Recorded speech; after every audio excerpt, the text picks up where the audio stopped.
Hello everyone, welcome to Fops classes. तो आज इस वीडियो में, इस लेक्चर में हम लोग जो टॉपिक पढ़ने वाले हैं वो है आपका volcano, earthquake and major land forms on earth. ठीक है ना। तो यहाँ पे जो क्वेश्चन आपके हैं वो ज्वालामुखी, भूकंप और जो भी पृथ्वी पर स्थलाकृतियाँ वगैरह होती हैं उन मेजर स्थलाकृतियों को हम डिस्कस करने वाले हैं। ठीक है। इससे पहले भी फिजिकल ज्योग्राफी के, जैसे कि ये भी आपका फिजिकल ज्योग्राफी का ही पार्ट है, भौतिक भूगोल का ही भाग है, और इससे पहले भी काफ़ी सारे टॉपिक जो है सो वो आपको मैं करवा चुका हूँ, और ये अगला टॉपिक है जो आप शुरू कर रहे हैं। ठीक है।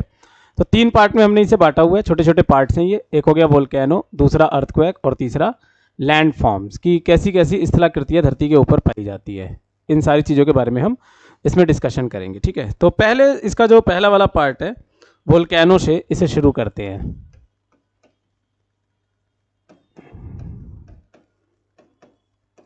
वोल्केनो, ज्वालामुखी।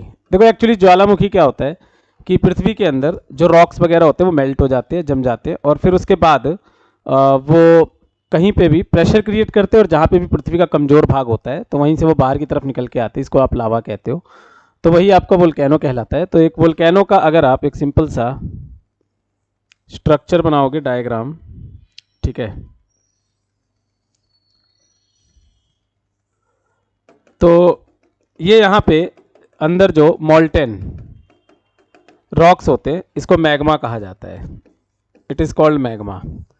जो गलित चट्टानें होती हैं पृथ्वी के भीतर, इसको हम मैग्मा कहते हैं। ये मैग्मा एक वेंट के थ्रू, इसको वेंट या निकास कहा जाता है, इस वेंट के थ्रू, वेंट कह लो या फिर निकास कह लो, इसके द्वारा ये बाहर निकल कर आते हैं। और वोल्केनो के ऊपर जो ये सर्कुलर स्ट्रक्चर होता है इसको आप क्रेटर कहते हैं, क्रेटर।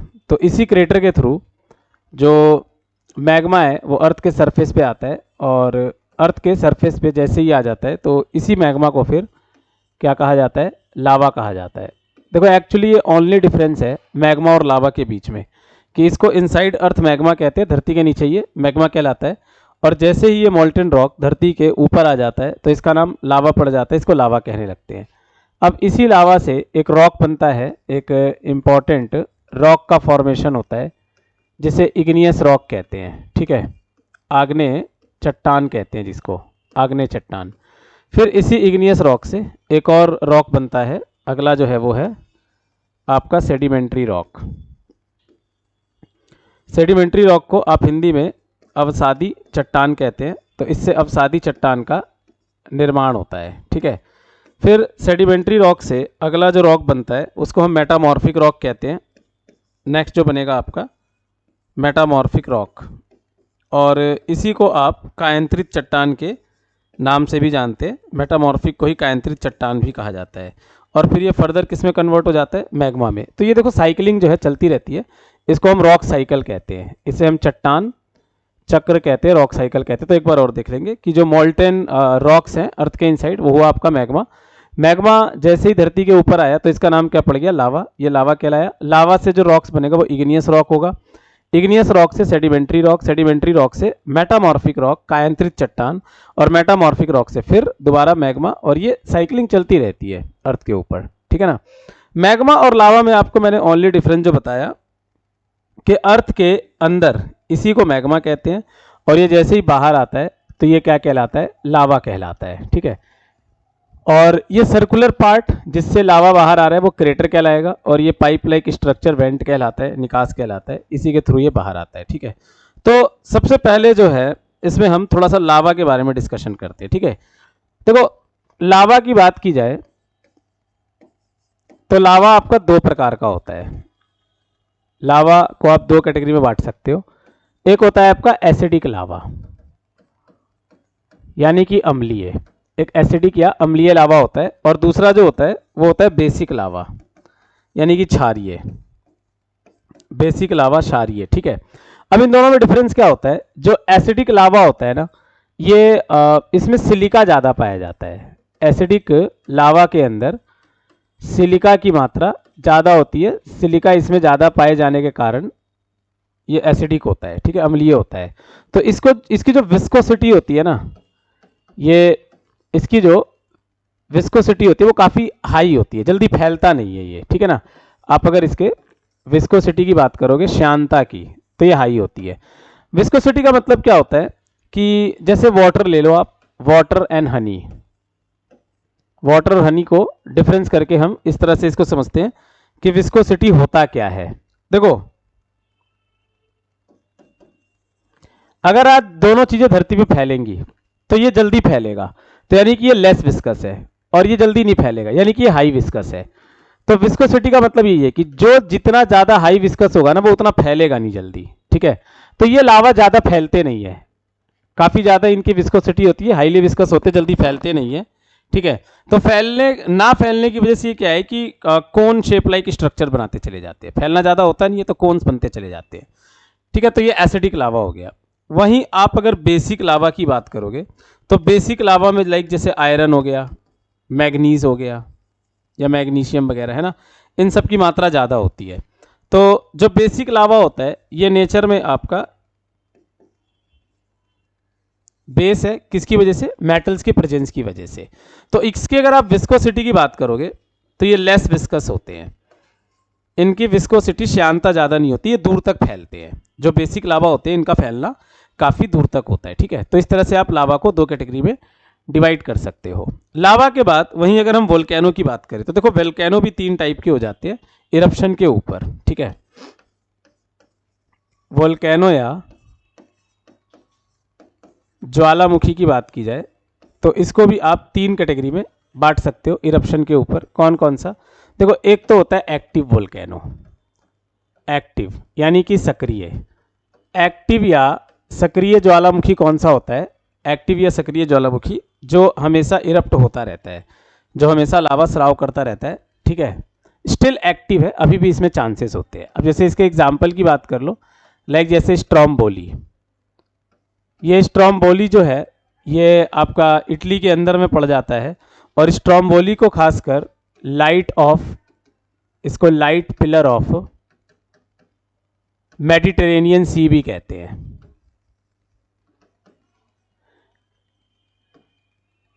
ठीक है। इसे भूमध्य सागर का प्रकाश स्तंभ भी कहते हैं स्ट्रोम्बोली को।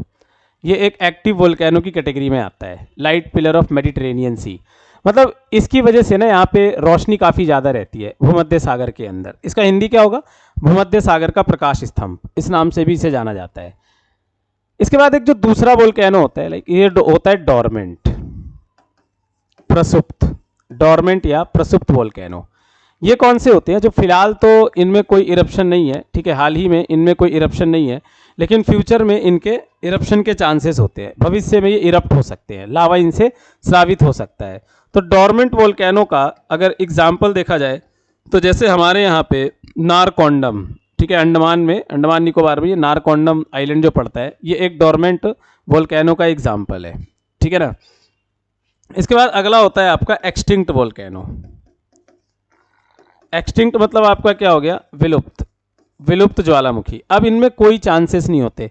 एक्टिव एक हमारे इंडिया में भी है, अगर एक्टिव की बात करोगे तो एक बैरन आइलैंड, अंडमान के ही अंदर जो बैरन द्वीप है, बैरन आइलैंड, ये एक एक्टिव वोल्केनो का हिस्सा है, सक्रिय ज्वालामुखी का ही पार्ट है ना, सक्रिय ज्वालामुखी में ही आता है। एक्सटिंक्ट क्या होते हैं, जिनके अब फटने के कोई चांसेस नहीं होते, ठीक है ना। तो जैसे हमारे यहाँ पे जो डेक्कन प्लेट्यू है, दक्कन का पठार, दक्कन का पठार, डेक्कन प्लेट्यू, ये आपका एक्सटिंक्ट वोल्केनो की ही कैटेगरी में आ जाता है, विलुप्त के ही कैटेगरी में आ जाता है ये, ठीक है ना। तो इस तरह से 3 तरह का वोल्केनो हो जाता है। अब उधर आपने पढ़ा रॉक्स, ठीक है ना, तो रॉक्स के बारे में भी आप डिस्कशन कर लें जरा। तो लावा के बाद आपने पढ़ा कि लावा जब जमता है तो इससे कौन सा रॉक बनता है, इग्नियस रॉक बनता है, इससे आग्नेय चट्टान का निर्माण होता है। तो इग्नियस रॉक की खास बातें, एक तो फॉर्म्स फ्रॉम लावा, इसका निर्माण जो है सो लावा से होता है, ठीक है, इट फॉर्म्स फ्रॉम लावा, लावा से ये बनता है, इसी के कूलिंग से। तो बाकी सारे रॉक्स इग्नियस से बनते हैं, इसलिए इग्नियस को प्राइमरी रॉक कहा जाता है, इसको प्राइमरी रॉक के नाम से भी जाना जाता है, इसी को प्राथमिक चट्टान कहते हैं, क्योंकि बाकी सभी चट्टान का निर्माण इसी से होता है, तो ये प्राइमरी रॉक कहलाता है, इग्नियस रॉक। ठीक है, इग्नियस रॉक को आप दो कैटेगरी में डिवाइड कर सकते हो। इग्नियस रॉक दो तरह का होता है। कौन कौन सा दो तरह का होता है ये? एक होता है इंस्ट्रूसिव,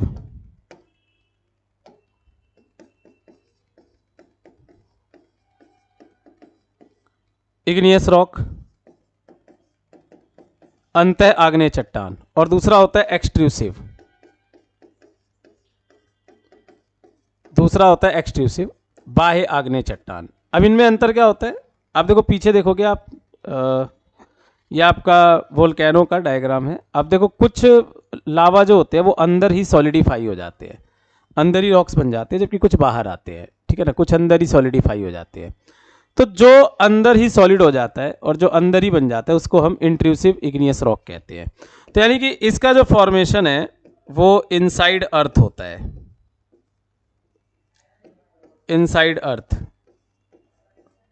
ये पृथ्वी के भीतर बनता है, ये इनसाइड अर्थ बनता है। ठीक है, तो इसका एग्जाम्पल क्या हो गया? लाइक जैसे कि ग्रेनाइट, ग्रेनाइट जो है ये आपका इंट्रूसिव इग्नियस रॉक का एक एग्जाम्पल हो जाता है, अंतः आग्नेय चट्टान का एक उदाहरण हो जाता है। वही एक्सट्रूसिव में आप बात करोगे तो ये लावा बाहर आता है, तो ये एट दी सरफेस, ये पृथ्वी के सतह पर बनता है। इसका जो निर्माण है वो पृथ्वी के सतह पर होता है, बाह्य आग्नेय चट्टान का। तो इसका एग्जाम्पल क्या हो जाता है? इसका उदाहरण बेसाल्ट हो जाता है, बेसाल्ट। ठीक है, तो बेसाल्ट खासकर हमारे जो पेनिनसुलार इंडिया है, हमारा जो प्रायद्वीप भारत है, तो इस पेनिनसुलार इंडिया में आपका डेक्कन का प्लेट्यू पड़ता है, दक्कन का पठार। ठीक है ना, इसमें बेसाल्ट चट्टानें खूब पाई जाती है, प्रचुर मात्रा में ये चट्टानें यहाँ पे पाई जाती है। तो ये एक एक्सट्रूसिव इग्नियस रॉक का एग्जाम्पल है। इग्नियस में और भी अगर आप बात करोगे तो गैब्रो, गैब्रो भी एक इग्नियस रॉक के एग्जाम्पल में ही आ जाता है। ठीक है ना, ये सारे आपके इग्नियस रॉक हो गए। इग्नियस रॉक के बाद जो अगला रॉक आता है वो आता है सेडिमेंट्री रॉक। इसके बाद फिर अवसादी चट्टानों का निर्माण होता है।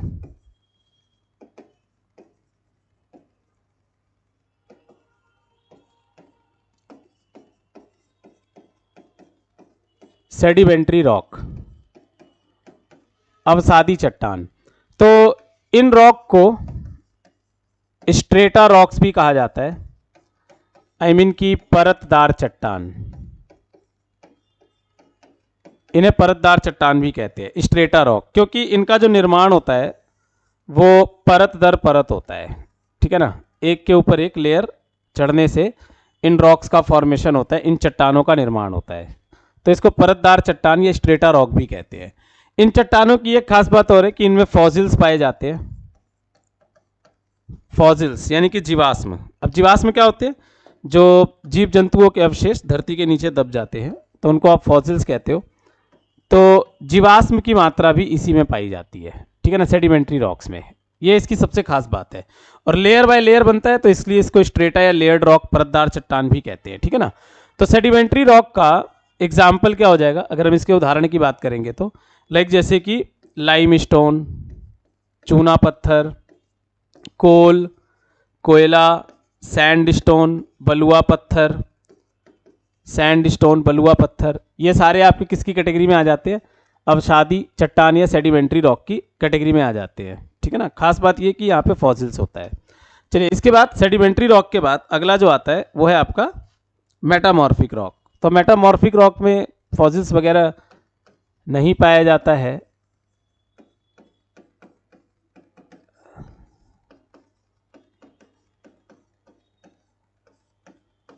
कायांतरित चट्टान, देखो कायांतरित चट्टान जो है आपका, ये इग्नियस से भी बन सकता है, इग्नियस से भी, ठीक है, और ये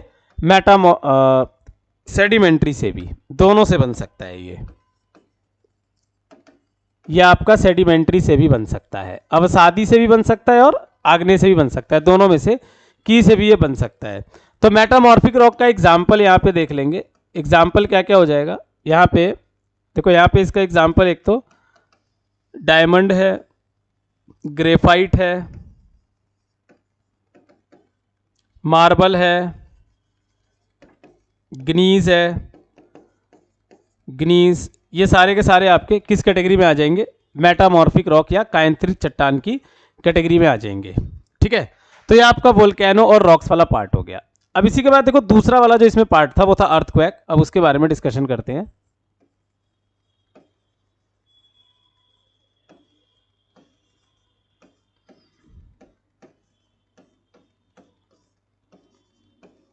देखो सिंपली अर्थक्वेक होता है क्या, वाइब्रेशन इन अर्थ।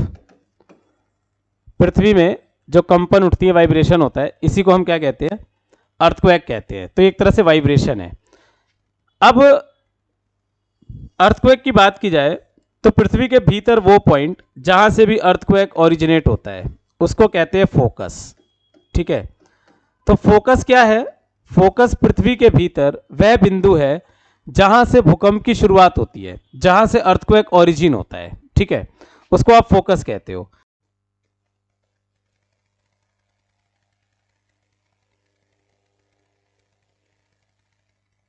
तो अब अगला पॉइंट जो आप यहाँ पे देख रहे हैं वो अर्थक्वेक है। ठीक है, तो now we will discuss about earthquake, भूकंप, इसके बारे में आप जानते हैं। देखो अर्थक्वेक सिंपली क्या होता है, वाइब्रेशन इन अर्थ, पृथ्वी में कंपन। ठीक है, पृथ्वी में कंपन होती है, इस चीज को आप अर्थक्वेक कहते हैं। तो अर्थक्वेक के अगर हम स्टडी की बात करें तो आप अर्थक्वेक के स्टडी को सिस्मोलॉजी कहते हैं। ठीक है, study of earthquake is called seismology. Seismo कहीं भी सिस्मिक वर्ड है तो इसका मतलब ही किससे होता है, अर्थक्वेक से होता है, अगर सिस्मिक वर्ड कहीं भी यूज हुआ है तो। और लॉजी वर्ड आप कहीं भी देखते हैं तो लॉजी मीन्स ही क्या होता है, स्टडी होता है। तो ये स्टडी ऑफ अर्थक्वेक होता है। और इसके बाद अगर हम इंस्ट्रूमेंट की बात करें कि इसको मापा किससे जाता है, तो अर्थक्वेक को हम लोग जो है सो सिस्मोग्राफ नामक यंत्र से इसे मापते हैं। सिस्मोग्राफ नामक यंत्र से इसे मापा जाता है। ठीक है, ध्यान रखना।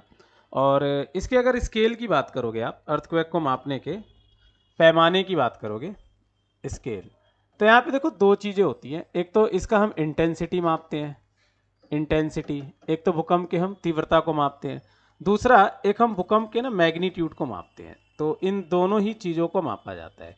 तो जो अर्थक्वेक का जो इंटेंसिटी होता है ना, वो मर्केली स्केल से मापा जाता है। इसको मापने का जो पैमाना होता है, इंटेंसिटी को मर्केली स्केल पे मापा जाता है। वहीं आप अगर अर्थक्वेक के मैग्नीट्यूड की बात करोगे तो इसको हम रिक्टर स्केल पे मापते हैं,